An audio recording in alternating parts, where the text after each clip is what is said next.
Estava inaugurando, né? É, Porque os 60, né? Acho que as décadas sempre dá aquela sensação de que você está passando de um lugar para o outro. Tem uma portinha, né? bateu. Portinha dos 20, as portinha dos 30, dos 40.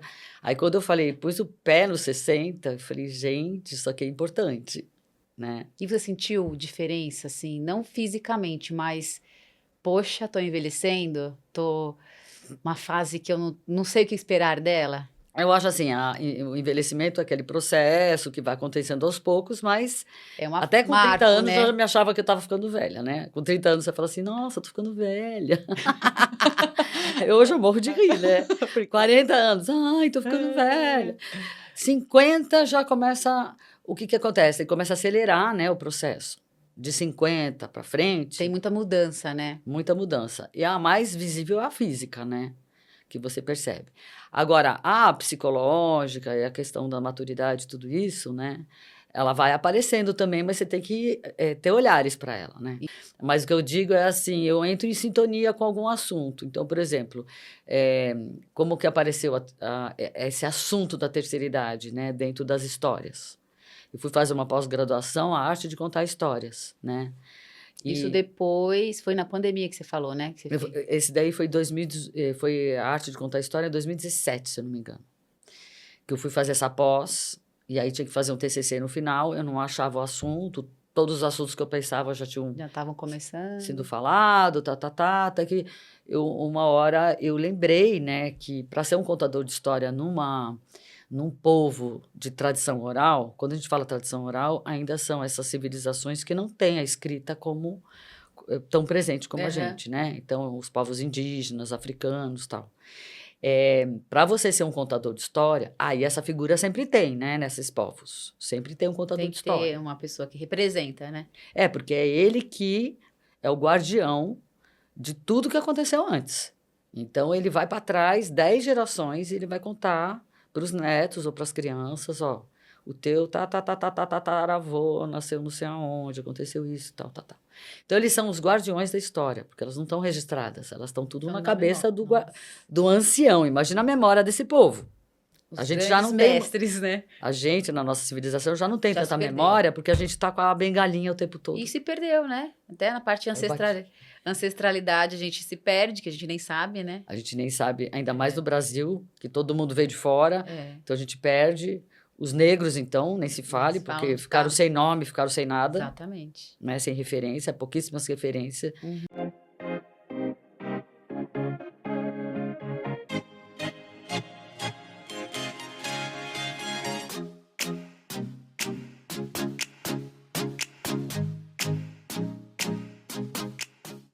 Bem-vindo à casa da vizinha e hoje eu recebo uma vizinha de longa data. Ela tem tantas histórias, tantas aventuras e, claro, me ensinou muitas delas. Bem-vinda, Lilian. Ela tem 62 anos, professora de inglês e francês e tá aqui para contar suas aventuras, né, amiga? Isso aí. Hoje eu falo que eu sou Lilian Abdala, para resumir, né? Meu nome é Lilian Ati Abdala. Sempre vivi de dar aula de inglês. Agora, mais recentemente, coisa de 7 anos atrás, eu falei, não, vou parar com o inglês, vou para o francês. Aí eu resgatei esse idioma que eu sempre estudei, mas nunca pratiquei. E sempre namorei a arte, né? Não pode esquecer disso, que eu sou formada, sou atriz. Sim, grandes Mas, artes, né? sou atriz, mas nunca atuei para valer. E 10 anos atrás eu descobri as histórias, a arte de contar histórias. Então, hoje também eu sou contadora de história. Hoje eu estou colocando isso na frente. Eu digo, eu sou contadora de história Que e é dou o aula de que francês. é o que você quer agora, né? Nesse novo momento, nessa sua virada, nessa transformação, né? As histórias a gente se encontrou. A gente se encontrou 10 anos atrás, e aí eu. Conta então sobre esse momento do se encontro com as histórias, porque a educação estava na sua veia, né? Sempre foi educação, sempre foi línguas, a cultura. É. E aí, nesse momento que você falou, opa, é isso que eu quero da minha Porque vida. assim, a contação de história, ela tá ligada à tradição oral, né? A gente tem acesso a livro e a parte escrita é muito recente, na história da humanidade. Então, se você pensar que a gente se constitui como a gente é hoje há 16 mil anos, né? O homem, ele existe com toda a capacidade cognitiva de contar história há todo esse tempão. Sim. Então, todo esse tempão, o homem, tudo Não que ele fez foi escreveu, contar né? história. Foi vivendo, né? E é depois que recontar as histórias, né?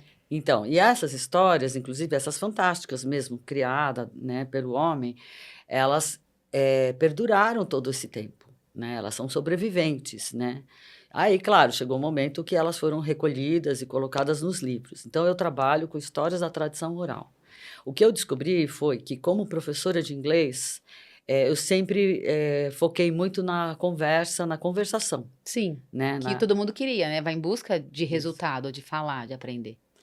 Eu mesma fui uma criança com bastante dificuldade na escola, porque a minha área é a comunicação oral, né? Ela não é tanto essa questão de escrever e tal, de estudar. Mas você não sabia, né? Foi descobrir agora. Aí quando eu virei professora de inglês, eu falei assim, eu não vou dar aula como todo mundo dá, porque não funciona. As pessoas querem se comunicar e elas ficam lá no livro, na gramática, nas regras e ficam presas naquilo, os adultos. Então, eu me propus a sempre ensinar por esse caminho. Vamos aprender a falar Mesmo do nas zero. instituições que você dava, você tinha o seu método? Dava para fazer assim? Na verdade, eu Não. trabalhei muito pouco para os outros, né? Justamente por isso, porque eu tinha minha metodologia, era independente, não queria trabalhar para ninguém, porque eu não conseguia me encaixar nos métodos, né? Porque é muito tradicional, né? Porque ele está muito baseado na escola, né? Sim. Do jeito que você aprende tudo. Tudo através do caderninho, do livro, da regra.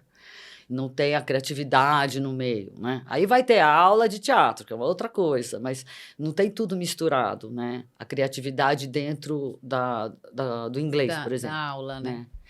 Então, eu só trabalhei para o Senac, que foi quando você me conheceu. Você trabalhou bastante no Senac. Acho que uns 10 anos para o Senac. E aí onde eu conheci... Mas eu também tinha esse... Bom, agora eu já não estou mais no Senac, eu posso falar, né?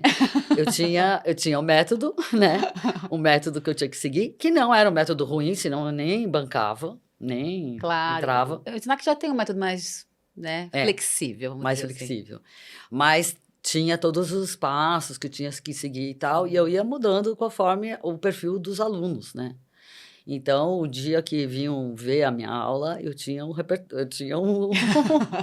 cartinha na manga. Uma cartinha, Mas no dia a dia, eu sempre trabalhei muito com o que o aluno traz para mim, né? Isso que é muito importante. O outro olhar, você já tinha esse olhar, né?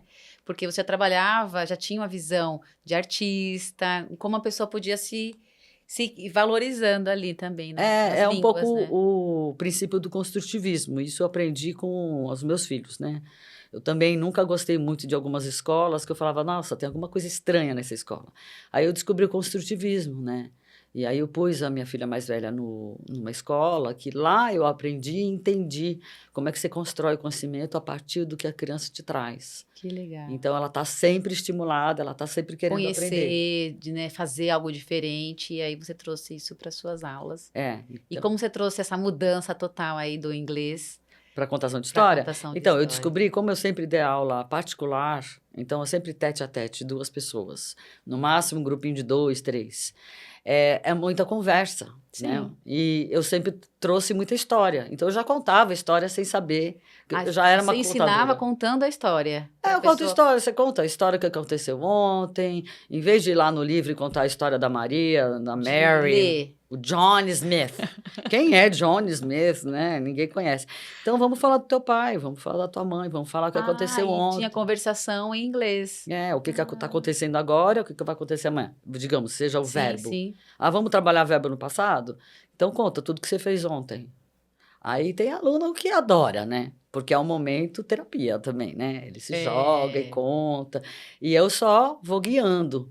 Né? Também para não virar terapia, porque eu não dou conta, mas também para ficar no foco daquilo que eu quero desenvolver com aquele aluno naquele momento. E também teve um momento que, assim, a gente é amiga, assim, 20 anos, né? Conheci Lilian, eu tinha 18 e Lilian tinha 38 anos. E vivemos muitas aventuras juntas. E dentro dela teve um evento na sua casa, que você ia contar a história também. Teve um evento com comidas típicas, e você dançava com algumas amigas e contava a história. E aquele me falou, nossa, a Lília é super cultural, multicultural, né? Que tinha muitas coisas acontecendo na casa. E cada uma apresentava uma coisa, contava uma história, lia, tinha tipo recital. Eu sempre fui do sarau, sabe? É. Porque meu primeiro casamento, o meu marido era poeta, né?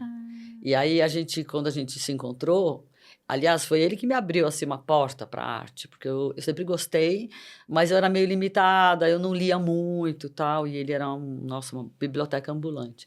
E aí, com ele, eu fui entrando nesse mundo, e aí ele montava muito sarau poético, e eu interpretava as poesias dele. Que legal. Olha só. Esse foi meu primeiro casamento, né? Então, e agora esse meu terceiro casamento, eu encontrei uma outra pessoa. Uma alma gêmea, né? Que tem esse perfil também de artista, né? Que ele é um músico. Artista. Ele é músico, compositor, também escreveu livro, ele também é fotógrafo. E aí, quando a gente se encontrou, eu falei, nossa, não tô acreditando. Complemento. Aos quase 60 anos de idade, eu encontrei essa figura. E ele é muito parecido com você. É muito, fisicamente. Tudo. Fala, gente, incrível, parece que é você mesmo. Encaixou, assim. E a gente é complementar também, né? Então, ele é bem tímido, Sim, eu sou mais, né? falante. Sou mais da comunicação. Mas ele me dá o suporte que eu preciso. Então, por exemplo, eu sempre quis cantar. A minha vida inteira eu fico cantando, fazendo faço curso de voz, vou e volto. Quando eu olhei para o Plínio, eu falei, gente, eu tenho um músico que me acompanha, agora eu vou ter que cantar. É que eu fui no seu aniversário. Aí eu fiz meu aniversário de 60 anos e eu fiz um show. Foi um chá, né? Um vinho. Era um bar, era um né? bar, né? Cada um pedia o que queria, mas a gente fechou o bar para o meu aniversário. Isso, ele Mas tocou. fechamos o bar para fazer o show de estreia. E tinha uma história nesse show, que você começava com uma história. Sim. É uma história que tem tudo a ver com a música e com a palavra, né? Que é o meu ofício. Isso. É trabalhar a palavra oral, né? Através das histórias. E o dele é a música. E tem uma história que une as duas coisas. Então, uma sintonia, e o tom. Tava tudo lindo. Tava seu pai. Foi seu pai assistir. Meu irmão tava aqui. Seu irmão. Foi incrível aquele aniversário. Um aniversário de taurino, né? Porque o taurino só trabalha. E aí, não é a primeira vez que no dia do meu aniversário eu trabalho. Você faz um evento para você. Evento, mal trabalheira. Mas aí, apresentando, né? Qual a sua nova fase? Você estava ali no outro momento também. Né? Estava inaugurando, né? Porque os 60... Né? Acho que as décadas sempre dá aquela sensação de que você está passando de um lugar para o outro. Tem uma portinha, né? Bateu. Portinha dos 20, as portinhas dos 30, dos 40. Aí, quando eu pus o pé nos 60, eu falei, gente, isso aqui é importante, né? E você sentiu diferença, assim, não fisicamente, mas, poxa, tô envelhecendo, uma fase que eu não sei o que esperar dela? Eu acho assim, o envelhecimento é aquele processo que vai acontecendo aos poucos, mas até com 30 anos, né? Eu já me achava que eu estava ficando velha, né? Com 30 anos você fala assim, nossa, eu tô ficando velha. Hoje eu morro de rir, né? 40 anos, tô ficando velha. 50 já começa... O que acontece? Começa a acelerar, né, o processo. De 50 para frente... Tem muita mudança, né? Muita mudança. E a mais visível é a física, né? Que você percebe. Agora, a psicológica e a questão da maturidade, tudo isso, né? Ela vai aparecendo também, mas você tem que ter olhares para ela, né? E você conseguiu ter essa visão de, opa, eu tenho que fazer isso, movimentar isso, fazer essas mudanças. Não é nada assim que eu planejei muito. Eu não planejo nada na minha vida. Nem filho planejei. Eu deixo a coisa ainda acontecer. Quer dizer, parece que eu não planejo nada, mas depois eu falo assim, não, mas também não é tão doida. Não é tão largado assim. Não é tão doida, não é um caos. Tem uma organização. Mas o que eu digo é assim, eu entro em sintonia com algum assunto. Então, por exemplo, como que apareceu esse assunto da terceira idade, né, dentro das histórias? Eu fui fazer uma pós-graduação, a arte de contar histórias, né? Isso depois, foi na pandemia que você falou, né? Que você fez. Esse daí foi a arte de contar história em 2017, se eu não me engano. Que eu fui fazer essa pós, e aí tinha que fazer um TCC no final, eu não achava o assunto, todos os assuntos que eu pensava já tinham Já estavam começando. sido falado, até que uma hora eu lembrei, né, que para ser um contador de história num povo de tradição oral, quando a gente fala tradição oral, ainda são essas civilizações que não têm a escrita como tão presente como a gente, né? Então, os povos indígenas, africanos, tal. Para você ser um contador de história, aí essa figura sempre tem, né, nesses povos. Sempre tem um contador Tem de que história. ter uma pessoa que representa, né? Porque é ele que é o guardião de tudo que aconteceu antes. Então, ele vai para trás 10 gerações e ele vai contar para os netos ou para as crianças, ó, o teu tataravô nasceu não sei aonde, aconteceu isso, tal. Então, eles são os guardiões da história, porque elas não estão registradas, elas estão tudo na cabeça do ancião. Imagina a memória desse povo. Os A gente já grandes não tem, mestres, né? a gente, na nossa civilização, já não tem Já se tanta perdeu. memória, porque a gente está com a bengalinha o tempo todo. E se perdeu, né? Até na parte ancestralidade a gente se perde, que a gente nem sabe, né? A gente nem sabe, ainda mais no Brasil, que todo mundo veio de fora, então a gente perde. Os negros, então, nem se fale, porque ficaram sem nome, ficaram sem nada. Exatamente. Né, sem referência, pouquíssimas referências. E mesmo os descendentes de indígenas no Brasil, quando eu conto história para criança e falo, levanta a mão, quem é descendente de indígena aqui? Eles não sabem. Quem que é, né? Eles não sabem por quê? Porque quando tem essa mistura do indígena, geralmente foi uma mulher caçada, raptada, estuprada. Então, você tem o sangue indígena por essa via, e ninguém quer se recordar dessa história triste. Mesmo os africanos, ninguém quer falar dessa história triste que foi. Sim, que tem muitas coisas ruins, né? Que é muito pesado tudo isso, né? Mas a gente traz, através das histórias, encantadas, né? Fantasiadas. Por isso que a história é um ótimo instrumento para você poder até tocar em tabu, né? E se a gente for falar em tabu, a gente vai falar da morte, né? Sim. A gente quer saber essa história também, tá né? Bom. Eu me perdi um pouco agora? Me perdi, né? Eu vou abrindo. Vamos continuar, voltar aqui para sua pós-graduação na terceira idade. Aí eu falei, então eu vou abordar esse tema. Porque se para você ser um contador de história, você tem que ter maturidade, né? Você tem que ter história de vida. Então, acho que você tem que ter no mínimo 50 anos em alguns povos, em algumas culturas, para você dizer, agora eu sou um contador. Tipo ter um mesmo nome, né? Olha, não, você passa a vida inteira treinando isso. Que legal. E só com maturidade... Maturidade que você tenha esse certificado. Você recebe o bastão e você fala, agora eu sou contador dessa família ou desse povo. Eu sou oficialmente contador. Eles vão passando bastão de geração em geração, né? Todas as atividades são feitas assim, né? As crianças vão aprendendo na oralidade. Costumes, E vai passando de geração em geração. É muito bonito. A gente aprende muito com essas civilizações. E aí, nessa pós-graduação, você decidiu contar a história dos idosos. Mas antes eu falei assim, eu preciso chegar perto deles, né? Porque, assim... Como que eu vou meus avós já morreram, Eu tenho ótimas referências, né? De avós, bisavós, né? Na minha família, tive a sorte de conhecer. E aí, eu fui fazer esse estágio num núcleo de convivência do idoso, lá na Vila Mariana, perto de casa, como voluntária. Você foi frequentar? Não, eu cheguei e falei assim, eu quero vir uma vez por semana para contar a história para eles. Você foi contar, você já abriu o leque lá. Trabalho voluntário, né? Aí, uma vez por semana, eu fazia isso. E eu não sabia o que ia rolar disso. Se ia virar um curso, se eles iam começar a contar a história. Foi totalmente uma experiência do zero. E foi incrível, porque quando acabou o ano, algumas que revelaram para mim, eu sempre quis contar história em público. Nossa. Porque aí também você desenvolve uma atividade artística, né? Não é... E você conta a história contando história...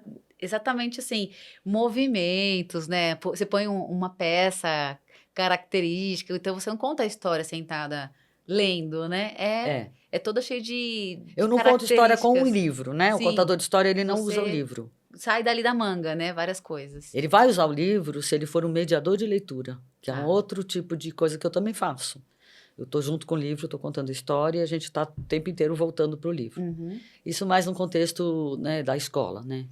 Mas, no modo geral, é um trabalho artístico. Eu ponho a história está inteirinha dentro de mim e eu entrego ela. Você vai incorporando cada um, né?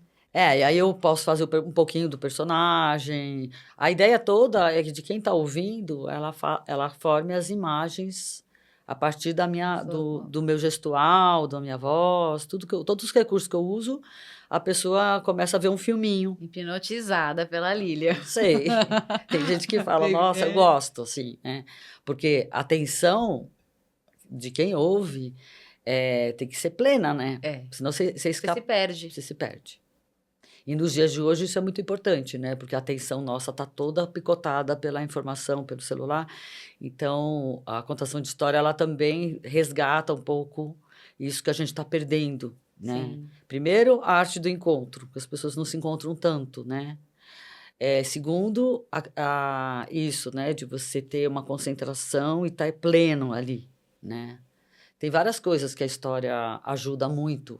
E nesse momento que você estava nesse grupo, que acabou a sua conclusão de curso, como que foi para você? Aí eu comecei a escrever o TCC, mas assim, eu tenho bastante dificuldade, assim, mostrar aquilo que eu sei fazer artisticamente, ótimo. Agora, ir para o intelectual, para academia, achei bem chatinho. Aí fui adiando, adiei de um jeito que eu falei, acho que eu nem vou fazer. Não vou concluir. Eu falei, tudo bem, eu não estou atrás do diploma, eu acho que a minha experiência que eu tive lá no núcleo foi máxima e tal. Aí o Juliano, né, que é esse contador de história incrível, que eu também conheço ele tinha 18 anos quando eu conheci o Juliano. Que legal. Também foi uma reviravolta, e quando ele estava com 40, eu reencontrei com ele, e ele falou, nossa, eu tenho uma faculdade disso. Aí eu falei, então eu vou para a tua faculdade. Ele super aberto, ele falou assim, não, fica tranquila, conta a tua experiência, né? Não fica preocupada com a academia. Sim. Aí ele me deu uns materiais para eu estudar, e aí na pandemia, que eu tive que sentar na cadeira, né? Na pandemia a gente teve que se fechar, eu falei, vai ser agora, porque agora não tem nada para me distrair, né? Porque eu sou aquela taurina com cara de geminiana, então, eu tô sempre fazendo... Em movimento, né? eu não Sempre consigo... criando. Eu faço 2, 3 coisas, eu fico circulando em várias áreas, né? Não consigo ser, eu sou isso. Não, Eu estou isso. isso. Tipo eu, assim. Então, aí eu, na pandemia, eu acho que em 3 meses eu concluí, fiz a minha banca online. E aí eu falei, bom, agora que eu concluí isso, vou fazer alguma coisa com isso. Aí eu fiz quase 2 anos...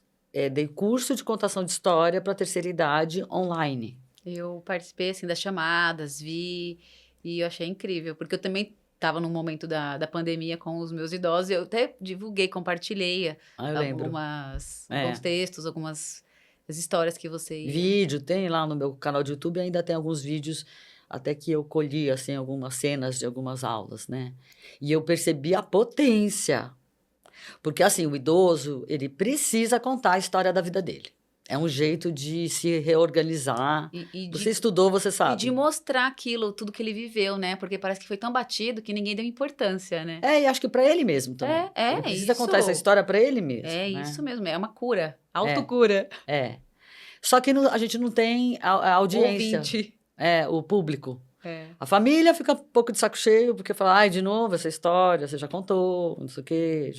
A família já está muito dentro ali, né, para ouvir essas histórias.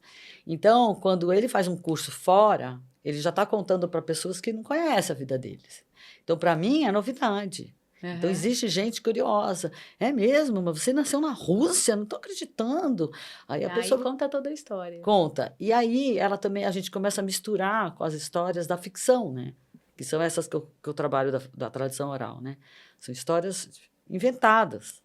E aí as coisas vão se juntando. Tem aluno que começa a escrever, começa a trazer para o campo simbólico. Quando a gente fala inventada, não é que ela seja menor do que os fatos. Sim, você fala, mas não é verdade? Não, é outro tipo de coisa. Ela não está... Você não vai dizer, é mentira. É tão fora do que ele está fazendo. Né? A gente fala que o contador de história é um mentiroso. É mentiroso porque você está inventando. Mas essa invenção, ela está no campo simbólico. É tudo metáfora que no final vai dialogar com a nossa realidade. Com a história de hoje. Com a vida que a gente tem. Então, dentro das histórias, você tem vários temas. E tem um tema da morte. Então me conta. Vamos. Quero saber essa história, porque assim, é um tabu, né, Li? É um tabu. Falar da morte. Um dia eu teve uma conversa com uma amiga, uma conhecida, ela falou assim, começou a falar da morte, ela começou a chorar. E as pessoas assim, deixa quieto, não precisa falar, não. Eu falei, é tão importante falar se você quer chorar, se você quer falar, fala, eu tô aqui para te escutar. Porque esconde, vai guardando e vira a história, vira uma depressão, vira uma angústia, né? E por que não falar e por que não compreender que todos vão morrer? Né? Mais do que intelectualmente, porque intelectualmente todo mundo sabe disso. Tudo racional, Agora, dentro da gente, como é que isso opera, né? Eu acabei de vir de um encontro internacional de contadores de história que acontece a cada 2 anos lá em São Paulo, que é o Boca do Céu, né? E eu tava mergulhada 1 semana só ouvindo história, e o pessoal da África veio, os franceses, canadenses, gente dos Estados Unidos. Então, é muito legal. Que legal, né? Várias culturas, várias formas, né, de contar a história. E sempre tem representantes dos povos originários, porque a história está muito forte. Ali. Né? Então, a gente chama de griot, né? Lá na África. O griot é esse profissional, não é profissional, daí ele recebeu esse bastão. Esse é a muleta. Isso. E eu perguntei para ele sobre a morte, porque eu já sabia que eu ia vir aqui. Teve uma palestra, né? Com perguntas do auditório, e eu perguntei, na tradição de vocês, africana tradicional, lá atrás, né? Como é que vocês lidam com a morte? Existe ritual para isso? Como é que é a preparação? Né? Ele fala, olha, é um assunto que está sempre no dia a dia. A gente não esconde, não tem aquela coisa, não vamos falar nisso. Né? E aí ele me respondeu com uma história de vida. Ele falou, eu perdi meu pai muito criança, eu era pequeno quando meu pai morreu.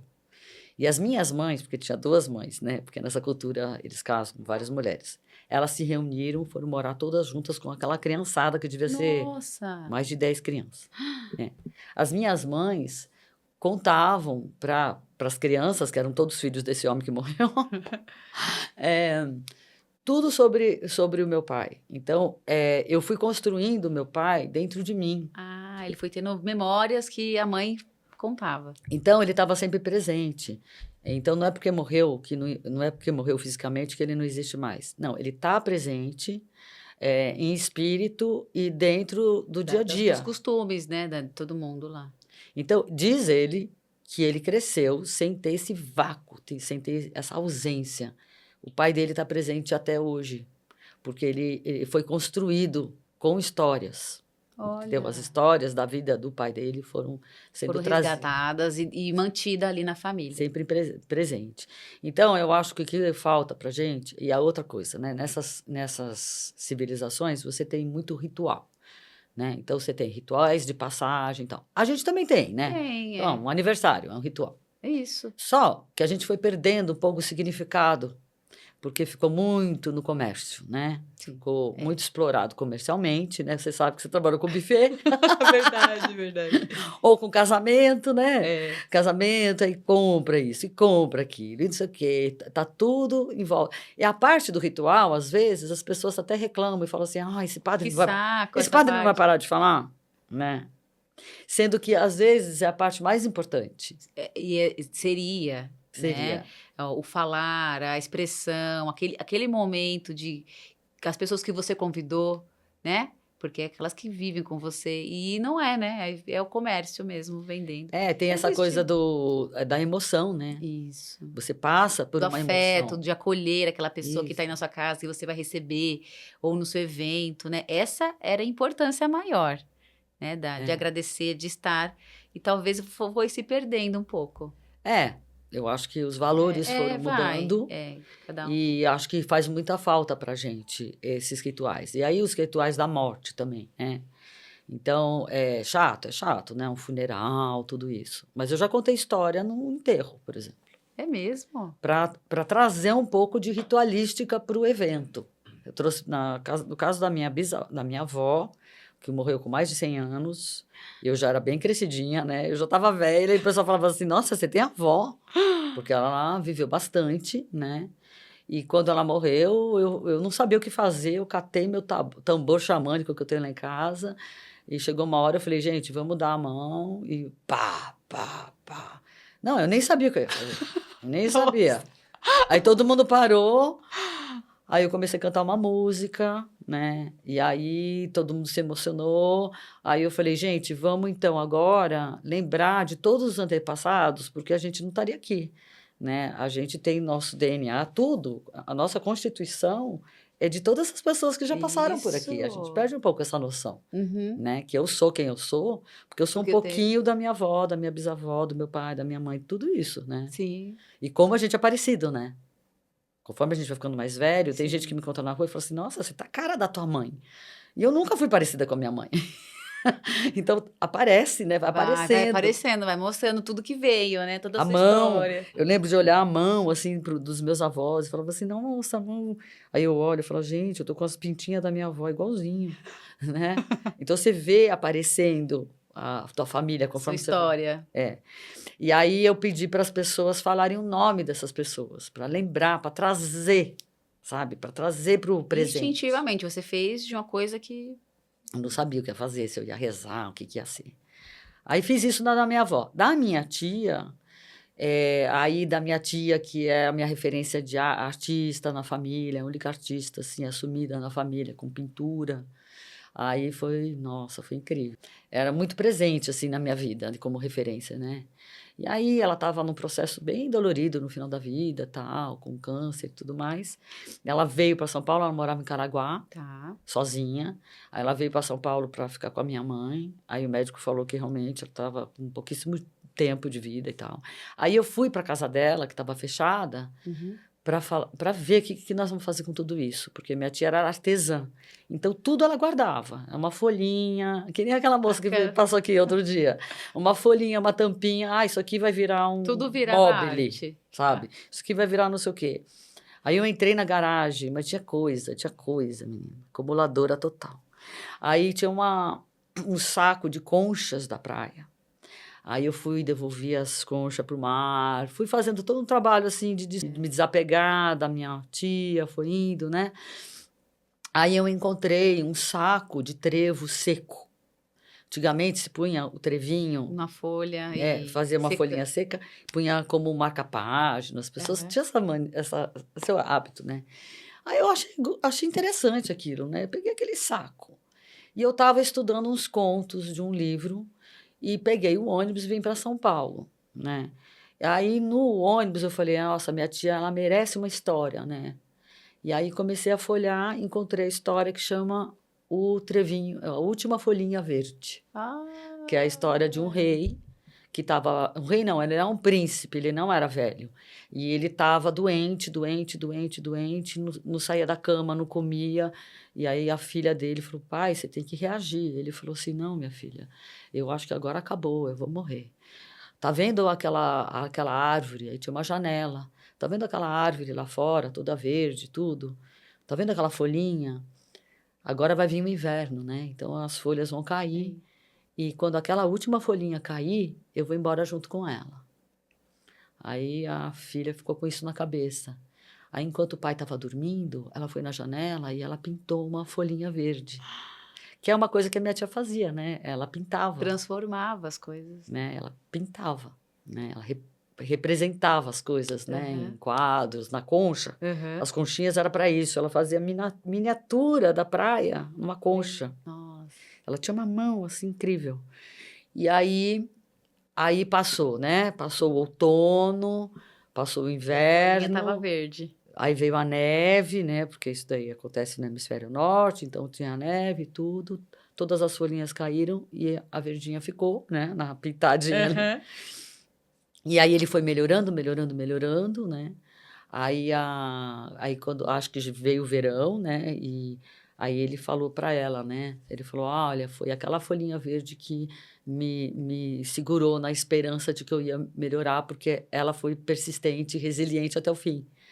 E o final da história, a filha fala: nossa, o dia que eu tiver bem velhinha ou bem doente, eu queria que alguém pintasse uma folhinha verde para mim.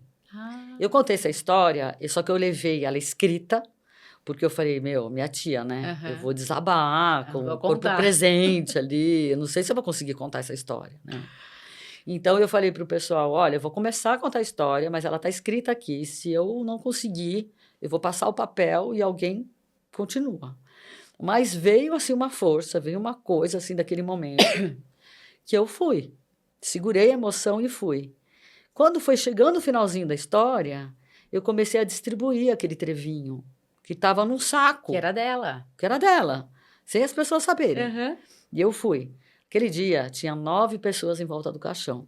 Só 9. Porque minha tia morava fora de São Paulo, então não tinha muita gente. Uhum. A minha mãe, que era irmã dela, era a última. Quando eu cheguei na minha mãe, gente, vocês não vão acreditar, deixa eu até olhar para a câmera. Parece mentira, parece coisa de contador. Mas eu peguei o último raminho, eu dei para minha mãe. E eu falei, acabou o raminho.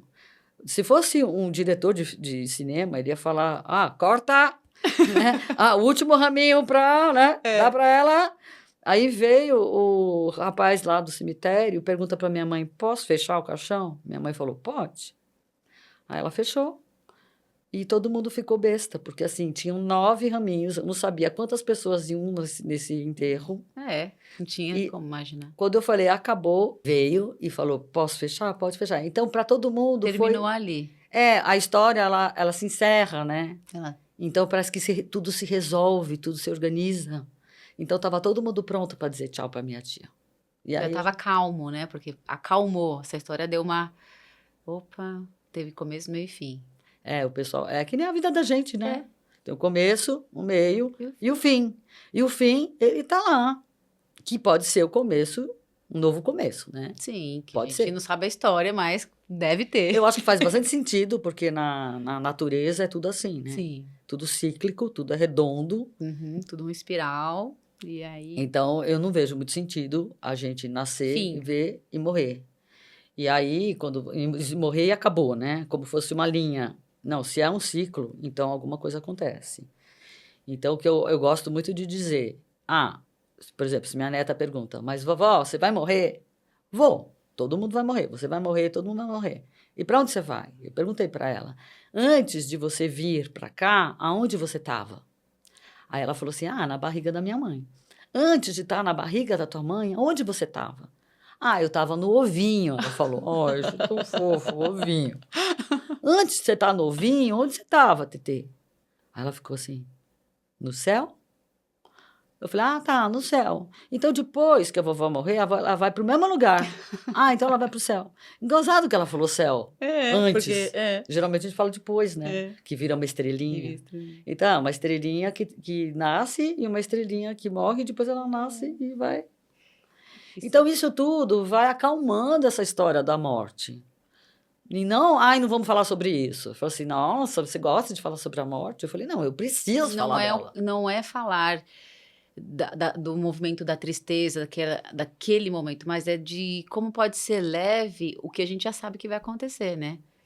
Sem contar que a gente tem pequenas mortes, né? Sim. Quando você vai ficando velho, sim, você perde um monte de coisa. Sim. Por mais que você faça ginástica e não sei o quê, vai chegar uma hora... Vai soltando, aquilo não é para mim mais, aquilo pode, aquilo não pode. Queria correr, não sei quantos quilômetros. Não tá dando.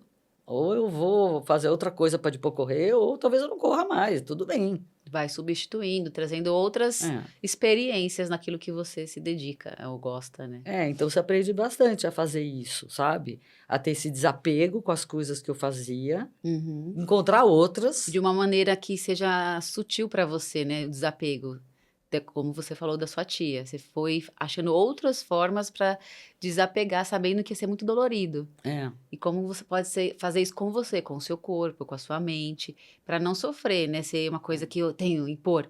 Tô velha e assim. Não. E vamos esticar a vida a todo custo. Também, Jesus, né? Não. Aí vai chegar uma hora que eu falo assim, desliga. Acho que eu não vou querer. Sim. Não é para ser jovem o tempo inteiro. Não, pelo amor de Deus. É seguir, sou velho, o que eu tenho que fazer para mim? Né? Ficar feliz naquele momento, naquela ação, nas contações, né? Nas experiências de vida mesmo, né? E deixar a sua história pro próximo contar, né, Li? Que legal. A gente precisa fazer série 2. Eu tenho que contar as histórias. Como é que eu saí de casa, gente? Eu não contei pra você como é que eu saí de casa. É verdade. Eu saí de casa com 55 anos, meus filhos não saíam mais. Eles estavam com mais de 30. E eu falei, gente, eu preciso do meu espaço, eu preciso do meu canto. E você que saiu, se rebelou. Aí eu falei, tchau. Fui mochilar 3 meses na Europa. Foi. né? Mochilar, né? Com a mala de rodinha. Mas fiquei zanzando. No meio da viagem, eu falei, eu não quero mais voltar para minha casa cheio de filho. Não quero. E viver aquele momento deles, né? Que eles estavam numa outra pegada e você já querendo viver. Não, e aí eles resolveram a vida deles, porque aí cada um foi para um canto. Porque enquanto era a república, com a mãe organizando tudo, era um negócio. A hora que a mãe saiu, era uma república que eles começaram a se bater e falaram assim, não, eu vou arrumar meu canto, vou arrumar meu canto. Aí eles saíram. Você que delegou lá.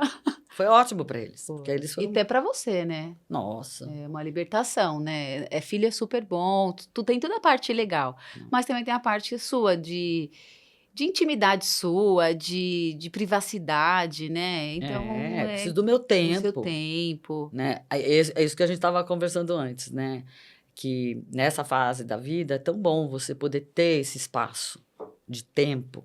Então, essa necessidade de ter que trabalhar. Assim, trabalhar é legal, mas assim, entrar numa empresa e tá tendo um pouco esse empurrão, né? Tá. A aposentadoria está cada vez mais longe e a gente precisa trabalhar porque também a aposentadoria não paga minhas contas, não paga mesmo. Paga bem pouco, então eu continuo dando aula. A sorte é que o que eu faço me dá tanto prazer que não é um sacrifício, mas eu não tenho que ir para o Senac e ficar trabalhando, dando 10 aulas por dia. Ficar, se internar lá, né? E não conseguir viver a sua vida, né? Me arrastar, né? Eu preciso dessa 1 horinha para poder esticar meu corpo de manhã, fazer minha yoga, Eu me dedico a parte da manhã a isso. Minha saúde. A minha comidinha, que tem que ser aquela, né? Eu sei, eu conheço essa comidinha. Essa yoga faz tempo. Desde os 30 que eu tô nessa. Então. Com 30 eu falei assim, eu não posso mais comer como eu comia com 20. Aprendi com você, ó. A yoga entrou depois dos 40 na minha vida, mas... Não, antes até, né? Mas aprendi. Entendi por que você fazia yoga. Não, porque legal. Sobrevivência total, assim, não vivo sem. A gente ficaria aqui horas. Horas, tem muito assunto, a gente não se vê faz uns 2 anos. Vou te dar um presente, então. Então me dá um presente. Sabedoria em Cena foi um programa que eu fiz pela Caixa Econômica Federal. Caixa Econômica Cultural, né? Tá. Caixa. Teve um apoio, né, um edital, e eu recolhi esses contos da tradição oral, né? Aqui está minha foto. Deixa eu ver. Tem meu currículo aqui. Ai, que legal! Eu fui para Curitiba, fiquei 1 semana lá na Caixa Cultural, e eu faço, assim, tipo, intensivo de contação de história para a terceira idade, por isso que chama Sabedoria em Cena. Nossa, um lindo nome. Histórias que transcendem. Então, a gente vai ter que contar essa história para mais gente. Vamos passar aqui, na casa da vizinha. Vamos fazer uma forma para mais pessoas conhecer a sua história. Então. Agora eu vou começar a dar um curso lá em Bertioga, também, de contação de história. Que não é um curso, é uma vivência, né? Sim. A gente se reúne, troca histórias de vida e começa a trabalhar os contos. Que legal. E desenvolve colorido, uma habilidade né? artística. Legal. Gostei. Bom, vou ler. Bom, conto para vocês, vizinhos. Obrigada. De nada. Pela, toda a sua história, e tem muito mais, mas vamos ficar por aqui, né, vizinha? Bom, muita coisa, né? Quer deixar um recado para quem que você gostaria de compartilhar, para quem assiste, quem está acompanhando a Casa da Vizinha? Olha, eu acho que as crianças, elas trazem, assim, um impulso de vida muito forte para a gente. E se a gente pensar na vida como um começo, meio e fim, e depois começo, meio e fim, cíclico, é como que fosse aqui, tá a infância, eu tô aqui nessa outra ponta, né? Tem gente que fala que é o inverno da vida, né? É a velhice. E quando chega aqui, parece que é um livro que se fecha. É como que o velho se encontrasse com a criança.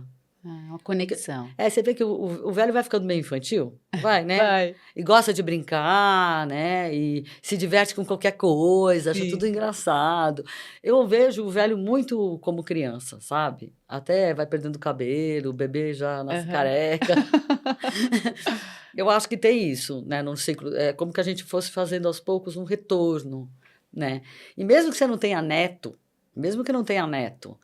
adota o filho do vizinho, sabe? Como teu neto. Ou se você não teve filho, né? Você tem os sobrinhos, netos. E conviva com essas crianças. Porque, além de você ser alimento para elas, porque elas precisam de uma referência de velhice E marca a vida inteira. Verdade. O avô legal, aquele avô que bota a criança no colo, aquela avó que rola no chão com o neto. Gente, isso daí é uma estrutura que você está dando para essa criança incrível para ela crescer. Né, como ser humano legal, né? Estamos falando de seres humanos legais, né? Trabalhados. Então, assim, e também é um alimento para a gente. Então, assim, conviva com as crianças de forma aberta, sem querer também ficar dando muita aula. A aula, a educação, não sei o quê, é a mãe e o pai que vai fazer. Sim. Então, assim, se divirta com a criança mesmo, sabe? Que gostoso ali. E conta a história para as crianças. Às vezes a pessoa fala assim, estou fazendo um curso de contação para poder contar a história para os meus netos. Nem precisa. Pega lá num livro, decora mais ou menos, ou com o livro aberto. Isso daí faz parte do mundo dos velhos, é contar história. Verdade. Né? É contar a história, mundo dos velhos, é muito saudável, é muito legal. Muito gostoso. E só uma deixa aqui para a gente também refletir. Viver com as crianças, aprender com as crianças é uma troca, mas nunca é infantilizar o idoso. Ah, bom, isso é verdade. Ai, vozinha, nenezinho. Não, o idoso é o idoso, um adulto velho. Não é uma criança. E com muita capacidade. Então, Exatamente. Às vezes, as pessoas ficam até querendo ser legais. Outro dia me incomodou um pouco. Ficar te elogiando, sabe? Eu falo assim, eu fiz uma trilha besta, desculpa, uma trilha besta, sem subida, sem nada. O cara me bateu assim nas costas. Parabéns, tiazinha. Você tá de parabéns. Eu falei, por quê? Porque eu tô andando com 62 anos. Não, desculpa. Eu fiquei chateada com ele. Depois eu fiquei chateada com ele. Que eu falei assim, cuidado com o que você fala pros velhos, viu? Porque fica parecendo fica constrangedor, porque ele também não compreende essa faixa de idade. Mas eu acho que a gente precisa pensar um pouquinho para falar. Não precisa... Né? Ficar dando medalha o tempo inteiro, porque, nossa, você é ativo. Não, e ativo. Tudo bem, daí? Eu sou, porque eu fui em busca disso, né? É uma coisa gostosa, é uma coisa de somar, não é uma coisa de marcar o tempo, né? Então, isso é importante a gente falar aqui. Legal. Então, a gente fica por aqui. Muito obrigada, adorei que a gente consiga compartilhar para mais pessoas também as suas histórias. Legal, entra lá no meu canal de YouTube. Isso mesmo. Se inscreva, então, no nosso canal. Deixa, assim, a mensagem para a Lilian. Clica lá no sininho para você receber as notificações. Saia da casinha, venha para a casa da vizinha. Legal. Eu tô com problema de memória.